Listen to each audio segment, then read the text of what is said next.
여러분, 한국의 이명박 지금 대통령이죠.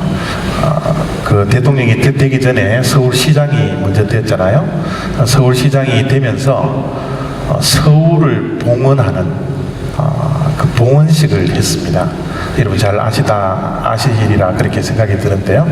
그 봉헌서를 제가 한번 읽어드리도록 하겠습니다. 서울을 하나님께 드리는 봉헌서. 흐르는 역사 속에서 서울을 지켜주신 하나님의 사랑과 섭리하심에 감사와 영광을 올리며, 대한민국의 수도 서울은 하나님이 다스리시는 거룩한 도시이며, 서울의 시민들은 하나님의 백성이며, 서울의 교회와 기독인들은 수도 서울을 지키는 영적 파수꾼임을 선포하며, 서울의 회복과 부흥을 꿈꾸고 기도하는 서울 기독 청년들의 이름과 마음과 정성을 담아 수도 서울을 하나님께 봉헌합니다. 2004년 5월 31일 서울특별시장 이명박 장로. 서울의 부흥을 꿈꾸며 기도하는 서울 기독 청년 일동. 기독교 국가가 아님에도 불구하고 서울시장에 당선되었다고 봉헌식을 이명박 서울시장이 그 당시에 했습니다. 저것이 옳다 그르다 또 나쁘다 좋다라는 것은 우리 역사 속에 그 평가를 맡기기를 이 시간 원하고요.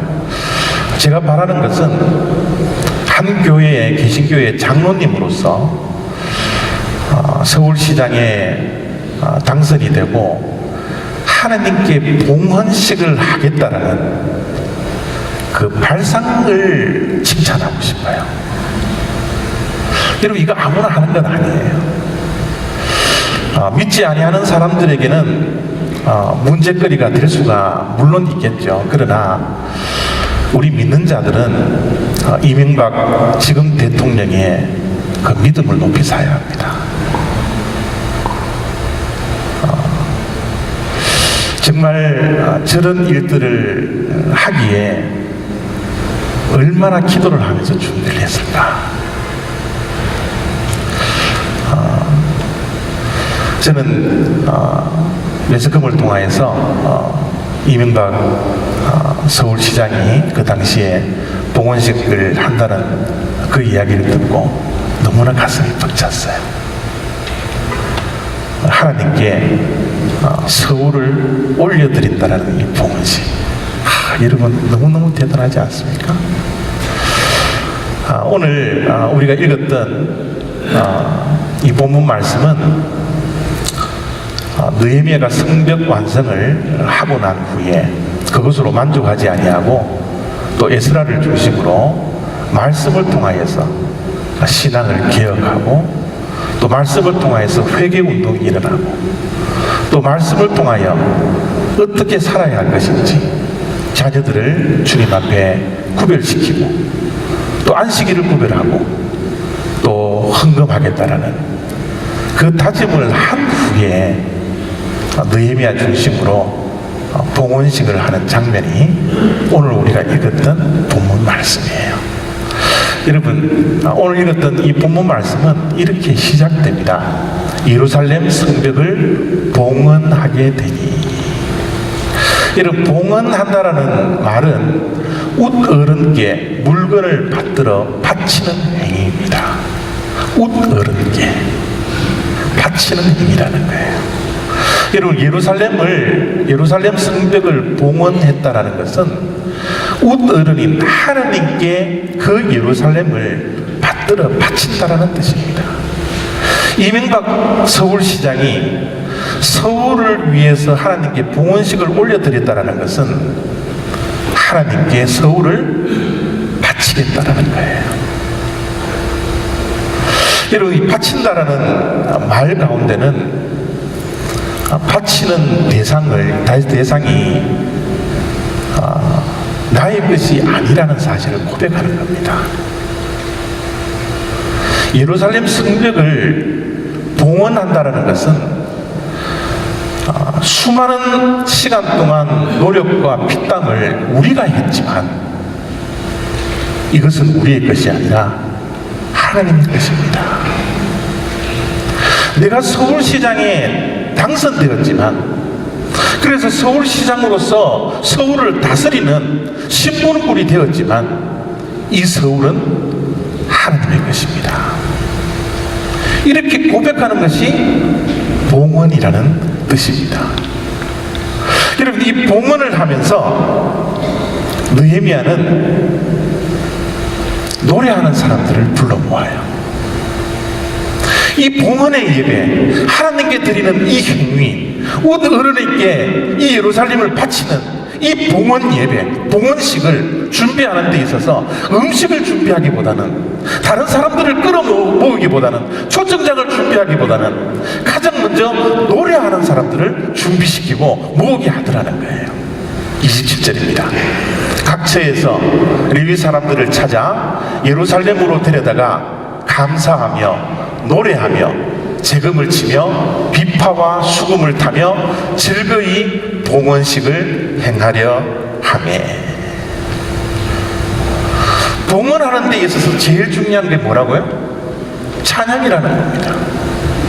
찬송이라는 거예요. 예배 가운데 제일 중요한 행위가 뭐예요? 찬송입니다. 찬양이에요. 교회에서 제일 중요한 부서가 어디예요? 성가대입니다. 찬양팀들입니다. 하나님께 찬양을 올려드리는 것, 찬송하는 것, 이것이 예배의 중심이고 봉헌식의 중심이기 때문에 다른 것을 준비하기 전에 가장 먼저 노래하는 사람, 찬송하는 사람, 찬양하는 사람들을 불러 모아서 하나님께 찬양을 올리는 데 준비를 하고 있더라는 거예요.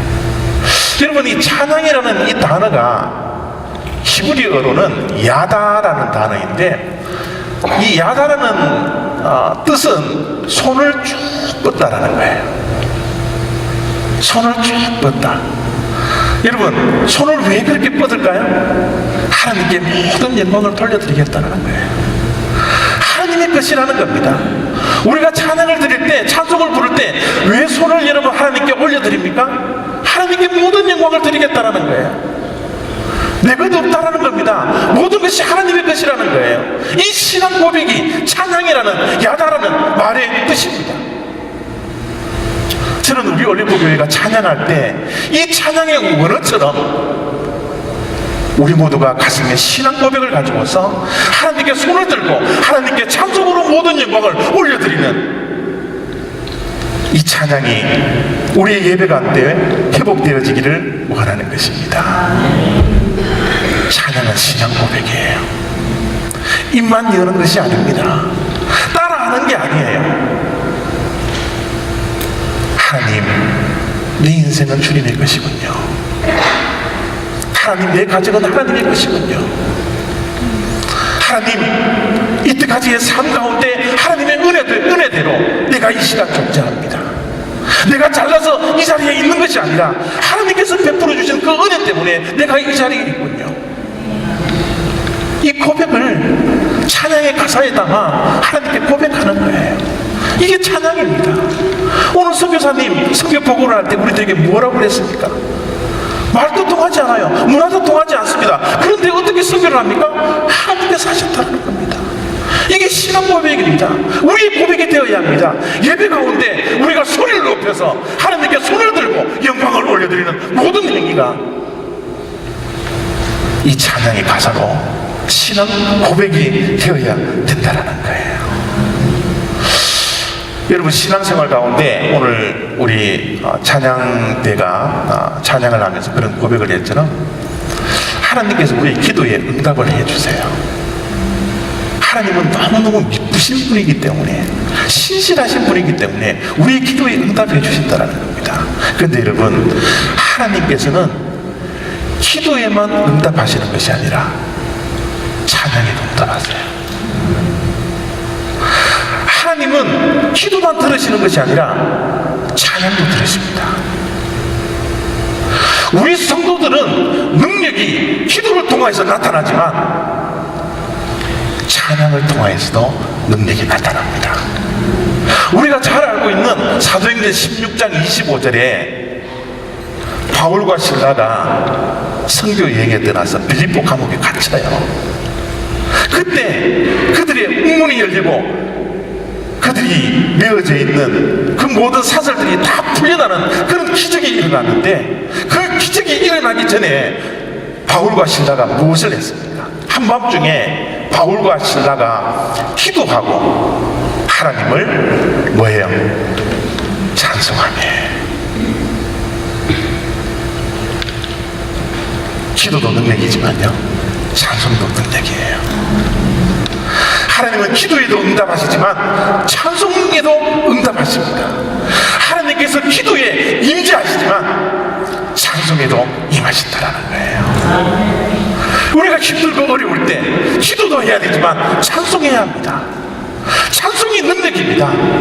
찬송 중에 하나님께서 임재하셔서 기적을 베풀어 주십니다. 우리의 삶 속이 찬송 없는 감옥 속에 갇혀져 있는 삶들을 때로는 살고 있지만, 우리가 찬송을 부를 때 하나님께서 우리에게 미어져 있는 그 모든 사슬을 풀어주는 그 기적이 기도를 통하여서, 찬송을 통하여서도 얼마든지 일어난다는 사실을 우리가 기억해야 합니다. 그만큼 찬송이 중요한 거예요. 그만큼 찬양이 중요한 겁니다. 우리 교회도 찬양이 정말 뜨겁게 회복되는 그런 교회가 되어지기를 원해요. 우리 성가대도 지금 제가 어림잡아 한 15분, 16분 우리 있는 것 같은데, 여러분 더 있어야 합니다. 여러분 쩌렁쩌렁 여러분 찬양의 소리가 이 담장벽을 넘어갈 수 있도록 여러분 헌신하십시오. 찬송보다 더 중요한 게 어디 있어요? 여러분이 찬양을 부르는 가운데 하나님께서 임재하여 주시고 기적을 베풀어 주시고 능력을 더해 주시고 우리의 병만을 고쳐주시고 우리를 치유시켜 주시고 우리의 문제를 해결해 주시는 그 기적이 일어난다는데, 여러분 다른 곳에도 헌신하시지만 성가대에 헌신하십시오. 성가대에 헌신하시지 않으려면 찬양팀이라도 헌신하세요. 그래서 정말 우리 올리브교회는 찬양을 부를 때 기적이 일어나고요, 찬양을 부를 때 우리가 변화받고요, 찬양을 부를 때 우리 장로님이 기도하신 것처럼 정말 끌어왔던 사이가 사랑의 관계로 변화되는 그런 관계의 기적이 일어나는 그런 놀라운 역사가 이 찬양 속에 일어나지기를 원하는 것입니다. 그래서 여러분 본식의 중심이 찬양이 되어져 있더라는 겁니다. 찬양을 부르고 있더라는 거예요. 근데 이 찬양을 부르는데 이 느헤미야가 참 특별하게 이 찬양 부르는 사람들을 모아서 성벽 위로 왼쪽 편으로 오른쪽 편으로 갈라서 이렇게 돌게 하더라는 거예요. 이게 저는 어제 일주일 동안 말씀을 묵상하면서 왜 그랬을까? 왜 성벽 아래로 돌면 좀 편할 수 있는데, 좀 넓은 길로 가면 좀 편해질 수 있는데, 왜 성벽 위에 올라가서 이렇게 찬양을 부르면서 대오를 짜서 걸어가게 하였을까? 이게 굉장히 의문이 되었어요. 31절입니다. 내가 유다의 방백들을 성벽 위에 오르게 하고 또 감사 찬송하는 자의 큰 무리를 둘로 나누어 성벽 위로 대오를 지어 하게 하였는데, 왜 그랬을까요? 왜 성벽 위로 올라가게 하였을까요? 여러분 우리가 느헤미야를 이제 다음 주면 이제 강해가 끝나는데요. 느헤미야서를 읽으면서 그 성벽을 완성하기까지 이 반대자들이 얼마나 이런 희롱하고 얼마나 조롱하고 얼마나 위협하고 그것을 우리가 다 보셨을 거예요. 여러분 그 가운데 반대자들이 이런 희롱을 했습니다. 4장 3절에 보면요, 그들이 건축하는 돌 성벽은 여우가 올라가도 곧 무너지리라. 야, 너희들 그 수고스럽게 벽돌을 올리고 무너져 있는 그 돌멩이 주워다가 그렇게 올려보지만, 야, 너희들 다 완성한 후에 여우가 한 마리 올라가서 뛰어가면 그거 다 무너질 거야. 야, 형편없는 그 성벽을 짓지도 마. 이렇게 희롱했더라는 겁니다. 성벽을 완성한 후에 그 희롱한 자들을 보면서 성벽 위에 올라가요. 수많은 사람들이 찬양을 부르면서 승리를 선포합니다. 그래, 너희들이 이렇게 희롱했지만, 너희들이 우리를 조롱했지만 한번 보라고. 하나님께서 우리와 함께 하나님이 이 성벽을 지으니 얼마나 든든한지 한번 보라고. 많은 사람들이 모여서 성벽 위에 올라가서 찬양을 부르면서 승리의 개가를 부리는 겁니다. 여러분, 예배의 시간은 찬양의 중심이 되어야 되고, 여러분, 예배의 중심은 찬송의 중심이 되어야 되는데, 이 찬송은 승리의 표시예요. 여러분들이 일주일 동안 이 세상의 유혹과 이 세상의 괴사를 통하여서 정말 말씀을 들고 씨름하고 기도하면서 씨름한 결과 오늘 하나님, 내가 승리하면서 이 자리에 서 있습니다. 하나님께서 나를 도와주셔서 이 자리에 내가 서게 되었습니다. 하나님의 은혜입니다. 내가 승리했습니다. 하나님께 찬송을 합니다. 기적이 일어나게 해주십시오. 기적이 일어났습니다. 승리의 표시예요. 그래서 우리의 찬송은 힘이 있어야 합니다. 찬송을 부를 때 힘없이 부르는 것이 아니라 승리의 개가를 부르는 거예요. 이스라엘 백성들은 승리의 개가를 부르면서 지난 성벽을 완성하기까지의 역경과 고난과 반대를 생각하게 되었습니다. 얼마나 힘들었습니까? 몇백 년 동안 무너져 있는 그 성벽인데, 몇백 년 동안 말씀을 보지 못했는데 이제 성벽을 완성하고 그들의 신앙을 개혁시키고 난 후에 그들의 정체성을 회복시켰습니다. 그들이 누구인지 알았어요. 하나님의 말씀에 순종하는 자들이 하나님의 백성들이기 때문에 하나님의 말씀에 순종하겠다고 결심하고 결단한 후에 자기네들의 정체성을 회복하고, 하나님, 이제 우리가 하나님의 백성이 되었습니다.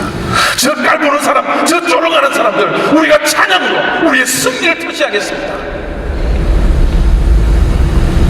그러면서 큰 소리로 하나님께 모든 영광을 올려드리며 모든 악기를 다 동원해서 하나님께 모든 영광을 올려드리고 있는 장면들입니다.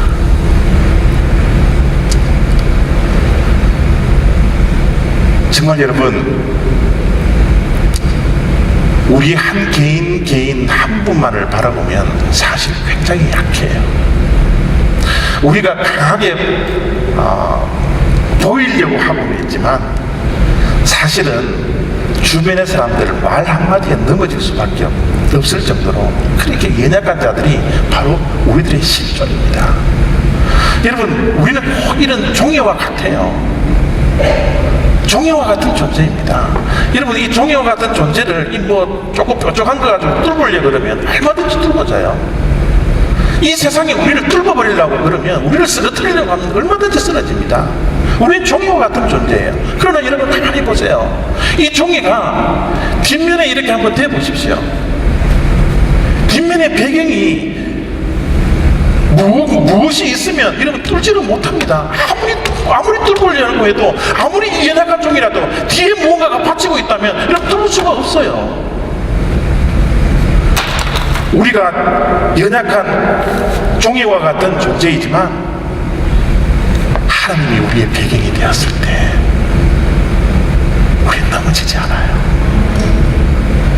이 세상이 아무리 강한 손길로 우리를 뚫으려고 하고 우리를 넘어뜨리려고 쓰러뜨리려고 하더라도 우리의 삶의 배경 속에, 우리의 삶의 백에 하나님이 존재하고 있다면, 뜻받치고 있다면 우리는 뚫어지지 않습니다. 넘어지지 않아요. 쓰러지지 않습니다. 몇 주 전에 제가 그런 말씀을 전해드렸잖아요. 우리 신앙이들의 깡다부는 하나님의 백으로 세상과 맞짱 뜬다는 거예요. 하나님이 우리의 백이기 때문에 여러분, 세상과 맞짱 뜰 수 있는 이 담대함, 이 용기, 이 우리들의 여러분 신앙 고백이 되어야 된다는 겁니다. 이게 우리의 승리의 표징입니다. 여러분, 신약 구약에 나오는 많은 인물들을 한번 보십시오. 다 연약한 존재들이에요. 다 쓰러질 수밖에 없고 다 넘어질 수밖에 없는 그런 존재들입니다. 그럼에도 불구하고 여러분, 하나님이 백이 되어주셨으므로 깡다구로 살아가는 거예요. 신앙인의 여러분 담대함으로 살아가는 겁니다. 여러분, 베드로의 고백을 보십시오. 은과 금은 내게 없거니와 내게 있는 이것을 내게 주노니 나사렛 예수 그리스도의 이름으로 일어나 걸어라. 기적이 일어나는 겁니다. 돈은 없지만, 물질은 없지만, 내가 가진 것 없지만, 내가 이 세상에 주는 배경은 없지만 하나님의 이름으로, 예수 그리스도의 이름으로 내가 나가겠다는 거예요. 이게 여러분 하나님이 빼김으로 세상과 맞닥뜨고 있는 여러분 신앙인들의 모습이지 않습니까? 여러분 다윗의 모습을 보십시오. 너는 칼과 창과 단장으로 내게 나아오거니와 나는 만군의 여호와의 이름 곧 내가 모욕하는 이스라엘 군대의 하나님의 이름으로 내게 나아가노라. 저는 이런 고백이 우리의 찬양에 있기를 원합니다.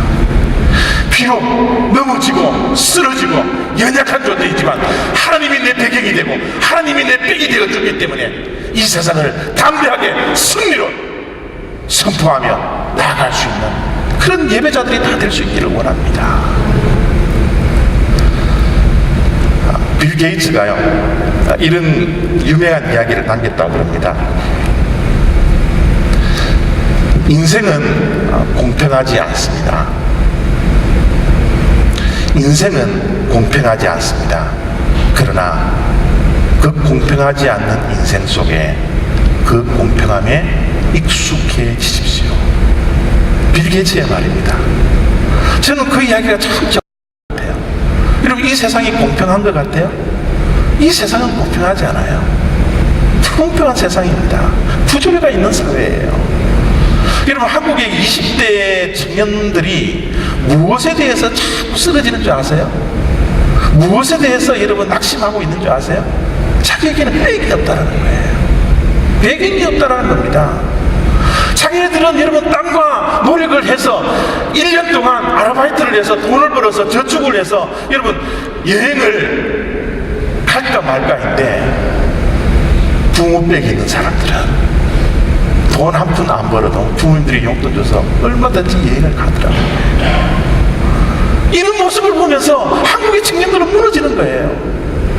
이 세상이 이렇게 공평할 수가 있느냐는 거예요. 아무리 노력해도 빽이 있는 사람들은 당할 자가 없더라는 겁니다.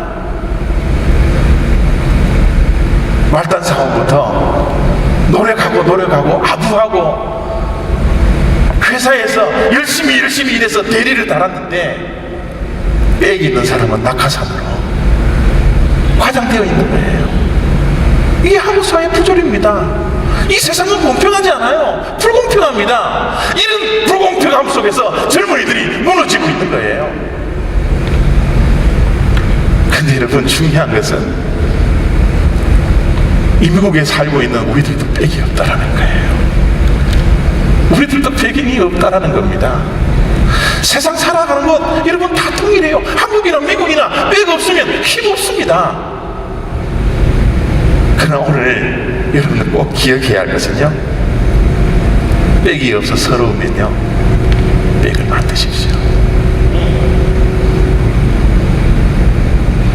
빽이 없어서 불공평하다고 불평, 원망, 불만하지 말고 우리가 빽을 스스로 만들면 되잖아요. 여러분 빽이 없습니까? 그래서 힘듭니까? 그렇지 않아요. 우리의 손으로 빽을 만들면 됩니다. 그 빽이 뭐예요? 하나님입니다.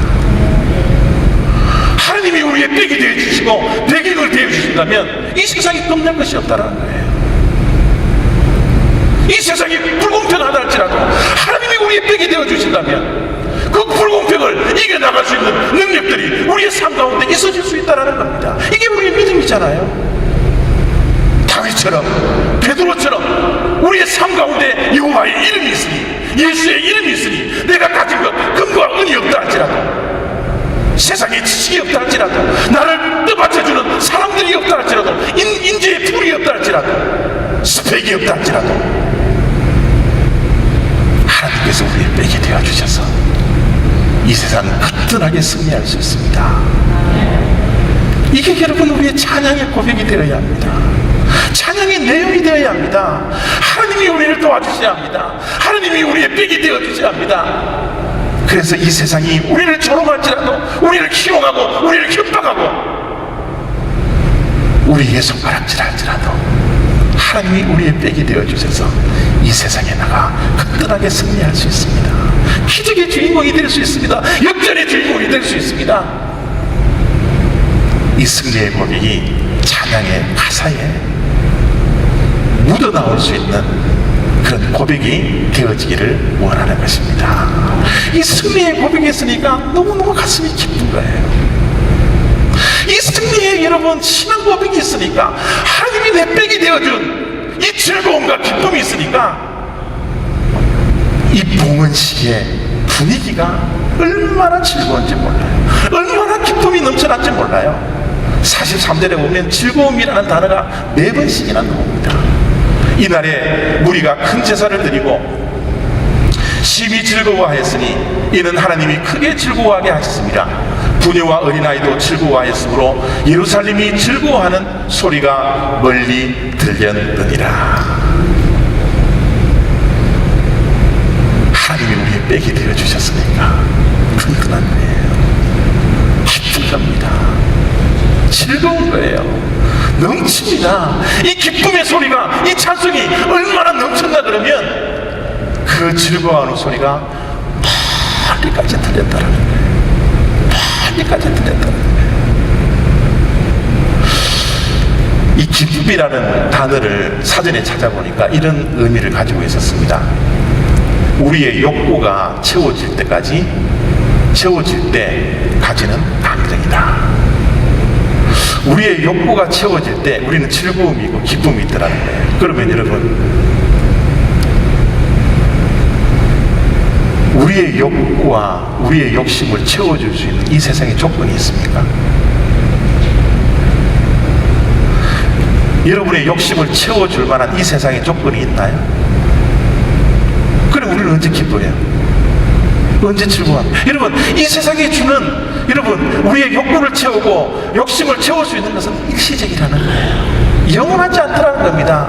우리의 욕심이 너무 크기 때문에, 우리의 욕구가 너무 크기 때문에 우리의 욕심을 담을 수 있는 이 세상의 조건은 아무것도 없는 거예요.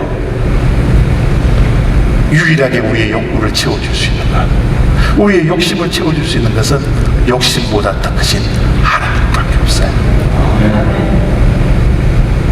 이 세상의 어떤 조건도 우리의 욕심을 채울 수 없지만 우리의 욕심을 채울 수 있는 유일한 분은 하나님이라는 사실을 믿으시기를 바랍니다. 그렇기 때문에 봉헌식 때 이 기쁨을 하나님께서 채워주시기 때문에, 즐거움을 하나님께서 채워주시기 때문에 이들이 즐거워한다라고 말씀을 기록하고 있잖아요. 이는 하나님이 크게 즐거워하게 하셨습니다. 부녀와 어린아이도 즐거워하였으므로 예루살렘이 즐거워하는 소리가 멀리 들렸느니라. 하나님이 기쁨을 채워주셔야 돼요. 하나님이 우리의 욕구를 채워주셔야 합니다. 그래야 부족함이 없는 거예요. 하나님이 우리의 목자가 되어주셔야지 우리가 부족함이 없는 것이지, 이 세상이 우리의 목자가 되어서는 우리의 욕심을 채워줄 수 있는 아무런 근거가 없다라는 사실을 우리의 믿음으로 고백하셔야 됩니다. 이스라엘 백성들의 하나님께 봉헌하는 이 예식이 얼마나 즐거웠나 그러면 하나님께서 그들의 심령을 채우는 거예요. 즐거움으로 채우고 기쁨으로 채워주는 겁니다. 그래서 그들은 기쁨이 넘쳐나는 공동체, 찬양을 부르면서 만족하며 기뻐하는 공동체가 되었더라는 거예요. 저는 이런 모습이야말로 우리가 회복해야 할 예배의 모습이고, 바로 이런 모습이야말로 우리가 드려야 할 찬송의 회복이라고 믿습니다. 찬양을 하면서 하나님께서 그 주시는 기쁨으로 우리의 찬양이 이 담장벽을 넘어서 믿지 아니하는 자들에게도 전해지며, 저 사람들은 무엇 때문에 저렇게 기뻐할까? 무엇 때문에 저렇게 기쁨이 넘쳐날까? 무엇 때문에 저렇게 찬송의 소리가 클까? 바로 우리의 찬송의 기쁨이 있을 때, 예배의 기쁨이 일어날 때, 그것이 바로 전도가 된다는 사실, 우리 올리브교회는 꼭 기억하는 예배의 시간, 찬송의 시간이 되어지기를 원합니다. 우리 모든 성도인들이 이 찬양의 회복을 통하여서, 이 기쁨을 회복을 통하여서 하나님께 온전히 봉헌의 기쁨을 맛볼 수 있는 그런 예배의 시간, 찬송의 시간 다 되시기를 부탁드립니다.